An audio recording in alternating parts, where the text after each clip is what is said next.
Welcome back to the Great Primeval Show. I am the Archminister and I'm joined by Ancient Realms and Hodgepodge. Today we'll be breaking down episode 4 of Primeval Series 1, also known as Dodo Madness in North America, Verschwörungstheorie in Germany, and Epidemie in France. Written by Richard Curti and Bev Doyle, and directed by Jamie Payne. This super low frame rate and shaky cam is supposed to give the effect of chaos and fear, but it's some kind of fake out. We then cut to kids playing ball games and no apparent danger. The snake shown here appears to resemble an adder, but is later a python. The most horrifying part of this scene is the green decor. Now this isn't a real anomaly incursion, but it's nice to see a civilian residence being affected for the second time in a row. Love how the lights on the interrogation table turn on in time with the music here. Lester and Helen share some interesting dialogue. I'll tell you one thing. You're the spitting image of a Utah raptor I once met in the Jurassic. Now Utahraptors are actually from the Cretaceous period. It's unlikely this is a mistake, as several things could be happening here. Either an anomaly allowed a Utahraptor to travel from the Cretaceous to the Jurassic, or, more likely, Helen is low-key testing Lester's knowledge to see if he's worth her time. Whilst he's not dinosaur knowledgeable, he's more than capable to match her intellectually. Utahraptors also later appear in episode 1 of Primeval New World. We get a cool montage of the Special Forces assembling along with some excellent music. Again, nice to see the Special Forces going first to protect the team. Town Council takes pest control very seriously, Mrs. Davis. Well, considering the last pest controller died, I should certainly hope so. Only a python? What the hell were you expecting? Ow! Well, it turns out it was an illegally imported pet, escaped from the upstairs flat and's been living in the drains. Probably escaped from a private zoo. Did you know it was a false alarm? It seems like Helen does know quite a bit about all the anomalies leading to the present day, as she's already used 3 anomalies this series to travel to the present, and constantly appears from various others. As seen later in Series 3, she's not as knowledgeable about anomalies in the past or future. Helen and Lester continue their wonderful exchanges. At the end of the day, this is about something very simple. Saving lives. Now you can do that. Claudia playing good cop to Lester's bad cop. Bring Nick to me and I'll tell you everything I know. Notice Helen is just like her husband here, only agreeing to help on her terms. Note how the security cameras are recording this interrogation. In Series 3, Episode 3, it is revealed there was an apparent unseen conversation between Helen and Lester here. Is there anything in my voice, Lester? Anything at all that's telling you there's nothing you can do to make me obey you? Nothing will stop me doing what I have to do. This later allows the team to use Helen's voice against her. Stop, do nothing, obey my voice.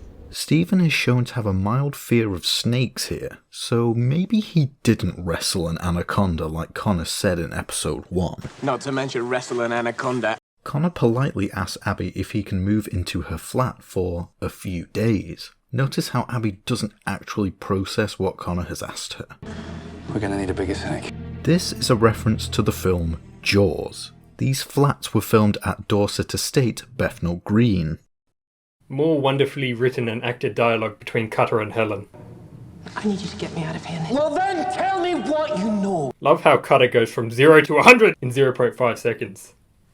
Cutter is clearly frustrated at not being able to connect with his wife and get any information from her. Also, where the hell did Cutter's eyebrows go in this scene? Helen convinces Nick that a pride of Sabretooth will be rampaging through central London. Whilst we don't see them here, we later get treated to a Smilodon in Series 2. Also, the notion of them hunting in packs or a pride is now debatable. We also hear a Sabretooth roar here, for some reason. The Roswell keyring is set up here for several uses throughout this episode. We never find out what courses Tom and Duncan are on at the university.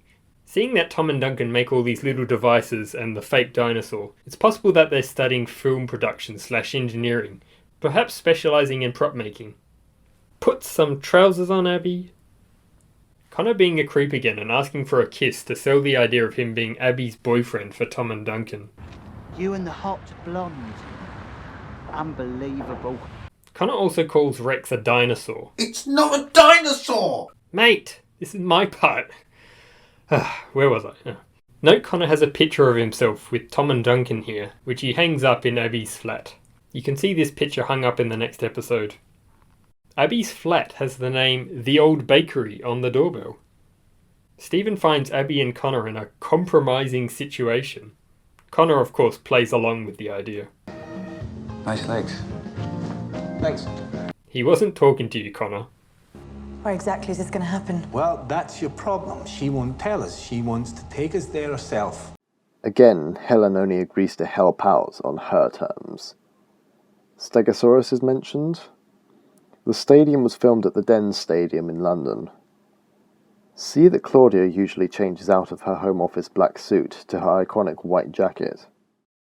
As said last episode, I love the mysticism of the anomalies in Series 1. Connor's compass also returns. The scientist in the background here was the one that studied Rex in the Home Office in Episode 1. Hey! What if the cats have already come through? They could be right behind that door. You know what? She's really starting to get on my nerves. Here we get the first instance of the Helen-Claudia rivalry.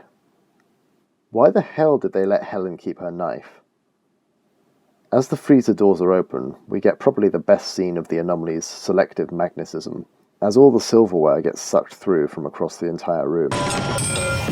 This is where you duck. Okay. The same music from earlier is used from when the soldiers are going up the stairs. Tom and Duncan discuss conspiracies while they stake Connor out. Having survived in the past so long, Helen is an opportunist. When Connor mentions pies, Helen seizes her chance to distract everyone and make her escape into the anomaly by somehow dodging several trained and armed soldiers. Ryan chases after her, followed by Stephen. Cutter makes eye contact with Stephen. The fact that they can communicate with eye contact alone just shows how close the two of them really are. This is the first anomaly we see Stephen go through as well. This is the first appearance of a spaghetti junction, next to Penne Connection and Ravioli Station.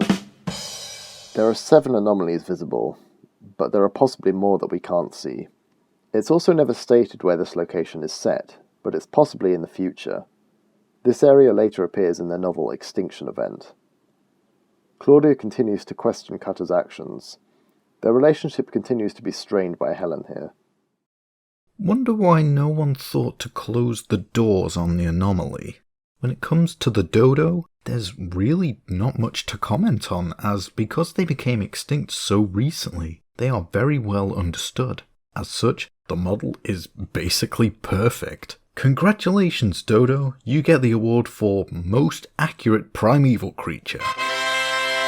There wasn't much competition, but credit where it's due. Please give a little credit where it's due. The feathers look really good. I know that's not an interesting sentence at all, but I'm honestly just trying to get the point across about how little I have to say about them. The model is just really well made and animated beautifully, and that's all there is to it. The practical effect also looks amazing, being pretty much a perfect match to the CGI model. Framestore and Crawley Creatures both did a fantastic job. Love how the team are all so inept at catching these clumsy birds, especially the Special Forces soldier who slides across the floor. The team is not as efficient as they later become. Cutter is ecstatic with delight at being around these birds. An evolutionary zoologist's dream, dodos are often seen as a de facto emblem of extinction. I also really appreciate how not every creature that comes through the anomalies are huge, impressive killing machines. An excellent inclusion in my books. The music goes hard here. One of the dodos eats the Roswell keyring before escaping. Oh my god, I've turned Connor into a turkey. That is not a turkey. Let's grab it. Tom and Duncan intercept the dodo that escaped and take it into their caravan. Connor mentions the Gorgonoptid from episode 1. Now, everybody, grab a dodo. Also, I have to say I love Tom and Duncan's caravan setup. It's a shame it's never seen again. They're cloning them. Yeah, but why would they clone a flightless bird? What would you start with, Dunk? T-Rex? Well, Nigel did. Stephen talks to Abby about Connor, delightfully awkward. Stephen, just because me and Connor stooped down to our underwear doesn't mean there's anything going on. That didn't come out how I meant it. A reminder that this kid goes on to almost destroy the entire planet in Series 5. Also, how did this ladle not get sucked through? The Dodos are sent back through the anomaly. Hopefully they make it back through their own anomaly and not some other time period. Professor, we have a Dodo down. Oh no. There goes our last female. Interesting that Cutter decides to autopsy the Dodo instead of returning it through the anomaly. Also, Connor hints the anomaly is getting weaker. How did these two manage to afford such a large flat? Star Wars spaceship here? Note this cactus is later used in Abby's flat in Series 2. Oh, not on my Converse All-Stars. Whoa. Oh, they stink, Sam. Oh, I'm gonna hurl. No, don't contaminate it because we can sell Dodo sick on eBay. The Dodo being sick here could be an early symptom of the parasite, as we also see Tom throwing up later. Rest in peace, Tom's Converse shoes. Cutter, Stephen and Abby attempt to do an autopsy on the dead Dodo when the parasite emerges from it and heads for Abby. Fortunately, it's caught in time and likely dies soon after from not being able to get to a new host. The countdown is mentioned. The movie on screen is the 1925 adaptation of Sir Arthur Conan Doyle's novel The Lost World. This movie is referenced several times in the making of Walking with Dinosaurs. Impossible Pictures also made their own adaptation of The Lost World in 2001. Interestingly, this is where Adrian Hodges and Tim Haines met up before creating Primeval. The audio is redubbed here and the dinosaur uses the Primeval Gorgonopsid roar. Notice Dodi the Dodo is now acting very erratic, shaking its head and its eyes are now turning blue. The parasite is taking over. Tom finds a page online saying that dodos were said to be slow, stupid and harmless.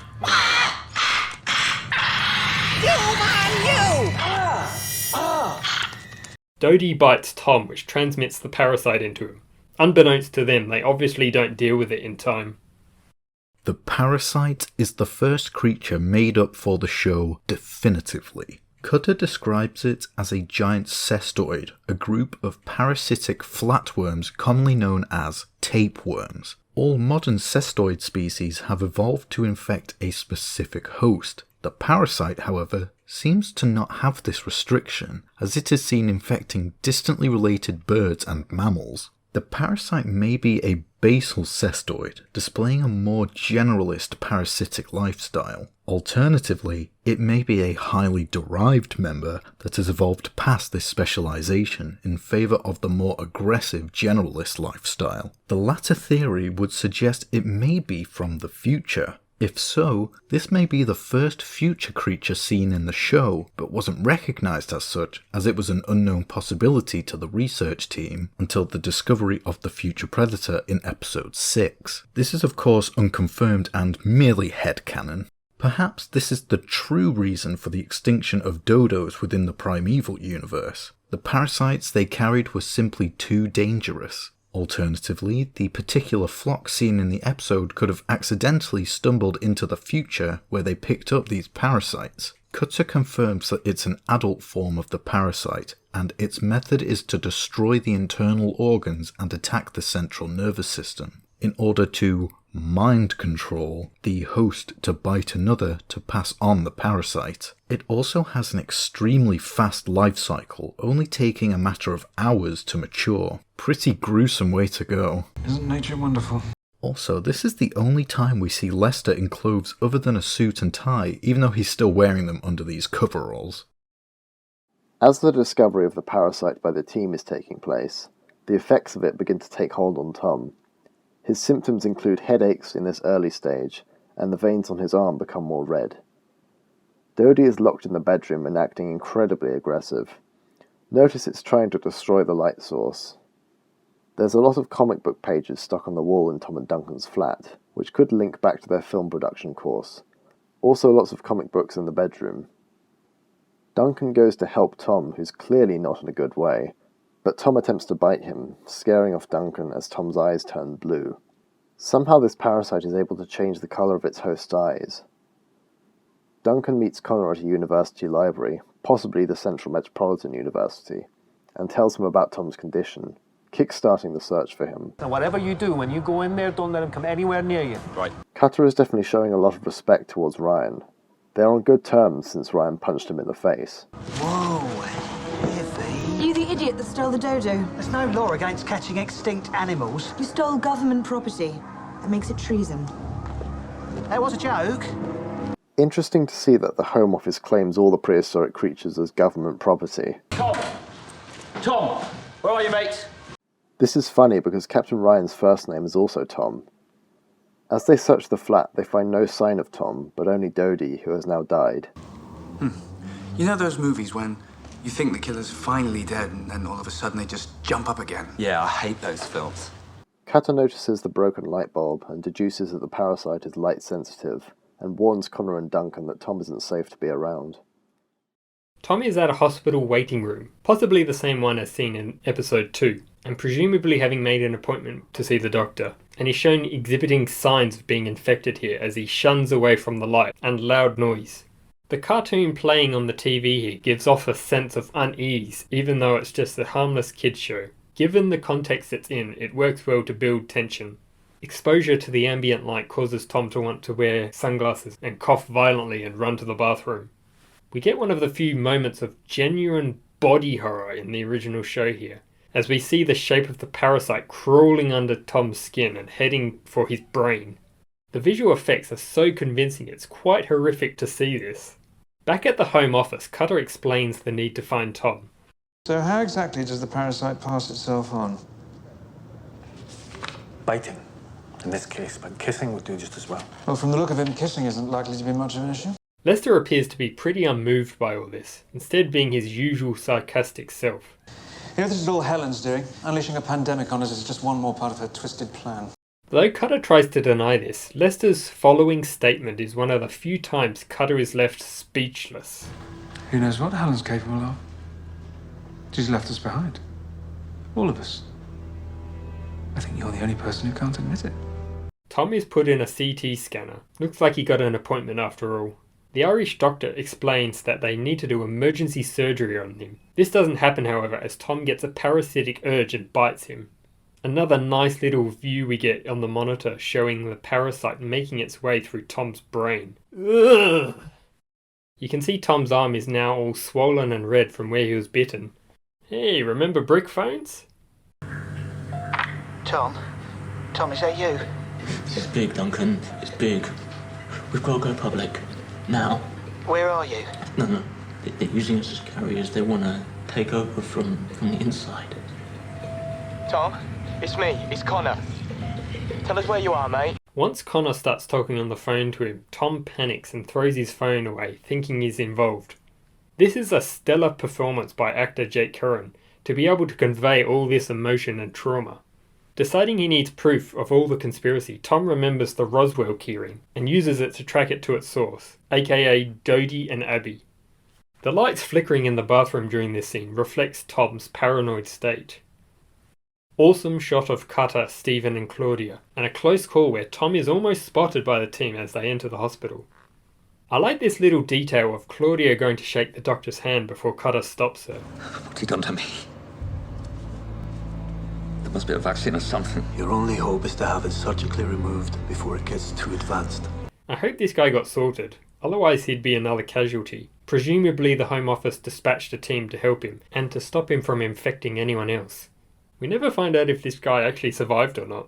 Tom isn't just an animal, he's a human being. He has willpower. He's gonna fight this. Nice to see that Cutter is concerned and wanting to help. Helen wouldn't do this to us. Claudia seems distrustful of this claim. If this was Series 3 or even Series 2 Helen, then it would sound more plausible, but less likely with how Helen's character is in Series 1. Claudia's jacket also disappears in this scene. Back in Cutter's lab, Abby is once again attempting another autopsy on another dodo. when Tom arrives asking for answers. Interesting why this dodo needs an autopsy, since they already know about the parasite. Perhaps they're looking for more information to combat its life cycle. A better question is why this autopsy is being done in Cutter's office and not at the Home Office. Tom is reluctant to accept Abby's help. He's aware that he could hurt her and warns her to stay back. As Cutter said earlier, he's fighting the parasite's effects. Tom's eyes become blue again, and the surrounding eyeshadow becomes a dark purple, coupled with his voice being distorted. I always thought this was a little over the top, and a bit too sci-fi, but then again this is a show about rips in time with dinosaurs. In the Home Office interrogation room, Cutter questions Connor and Duncan about Tom, hoping for a lead. Duncan comes out with the same conspiracy line like Tom, though. Oh, there is no conspiracy. So what's all this then? Meeting of the local Women's Institute? The CIA? The Freemasons? The Illuminati? You people are always hiding the truth. Tom was right about everything. That's why we put the transmitter on you. Duncan mentions that he put the tracker on Connor, which leads the team to work out that Tom has gone to Abby. Back with Abby and Tom again, Tom is getting increasingly impatient and paranoid. His voice echoes around the room and he's finding it hard to process it all. Even without the parasite, it would be difficult to comprehend there being a live, or rather dead dodo. Do you think I'm an idiot? Dodos are extinct. They're not. Tom calms down again and asks for the truth. Abby offers to take him back to the hospital, but oh my god, that is so creepy. After a brief tussle, Abby decides to take Tom to the anomaly site for proof, hoping that this will appease him. At the stadium, Tom shows a moment of tenderness towards the dodo. Despite his paranoia, he knows it's also a victim here. We can try the transmitter. We have to get to him fast. Interesting how they find Tom and Abby using the transmitter, considering Tom had the sat-nav. Unless Duncan had a second tracking device.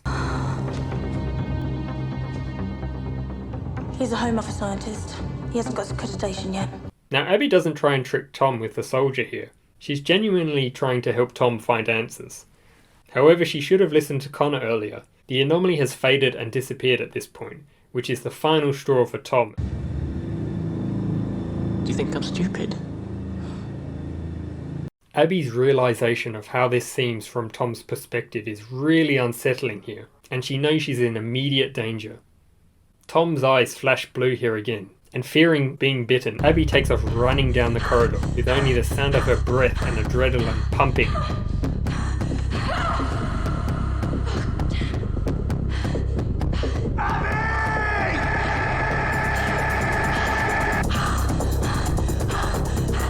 Despite all the terrifying creatures in this show, this is still a very powerful and scary moment. I wonder where that soldier went, as he's nowhere to be seen here. Where are you? Though Abby is more than capable in hand-to-hand combat, Tom seems physically enhanced by the parasite. Despite escaping several times, her stamina is dropping and Tom's full berserk at this point. He even makes a 10-meter jump to finally overpower Abby with full intentions of biting her. However, the team arrives just in time to stop this though. Ryan and the soldier all have their guns aimed and poised to take Tom out. Even Steven's ready. Naturally, he also wants to keep Abby safe. I can take him out! No! Connor, what are you doing? Though we don't see much of Connor's friendship with Tom and Duncan, it's been built up well this series, and especially in this scene. Nobody wants their friend to die. Connor tries his best to speak to Tom directly and not the victim of the parasite. Even after everything he's done, Tom is still a victim, so seeing all the laser pointers on his head is unsettling. Connor begins consoling Tom and mentions Battlestar Galactica and Blake's 7. Another Star Wars reference here with, You can fight the dark side, mate. You really can. Tom takes a few seconds to even recognise his friend before he lets Abby go. Tom appears quite delirious at this late stage of infection. Whilst Abby is normally headstrong, even she's been broken by this experience. You two, Connor, move away. He will kill you. It's great to see Connor refusing to give up on Tom. He's fully committed to easing his dying friend's mind. even if he tells white lies about the conspiracy aspect of it. We get a fake out where it looks as if the parasite has won before Tom collapses into Connor's arms and is at peace. Having fought off the effects of the parasite one last time, he succumbs and passes away, leaving Connor beside him. This is the first major character death of the show, and one of 2 in Series 1. Needless to say, it's done in a very emotional way, with the accompaniment of mournful strings and piano elevating the drama. Easily enough to bring a tear to the eye. Connor considers quitting the team after this, but Cutter manages to console him and keep him on, stating that That would have made his day. He'd have loved it. So you can't bail out now. Okay? Okay. Now come here. it's a stark contrast to how he reacts in episode 2 about Connor going off and doing his own thing without telling anyone. And it shows that their friendship/student-mentor relationship is already a lot stronger now, as they share a hug and the episode ends. Saddest episode ending yet, but there are more upsetting ones to come. Duncan, meanwhile, left on his own and was likely traumatized for a while before his curiosity got the better of him and he started looking into conspiracies. We won't see this character again until Series 4. This episode follows Impossible Pictures' trend of the 4th episode being the sad one. In closing, episode 4 takes place over one day, and it's 1 month between this and the next episode. Join us next time for the breakdown of the more light-hearted episode 5 of Primeval Series 1.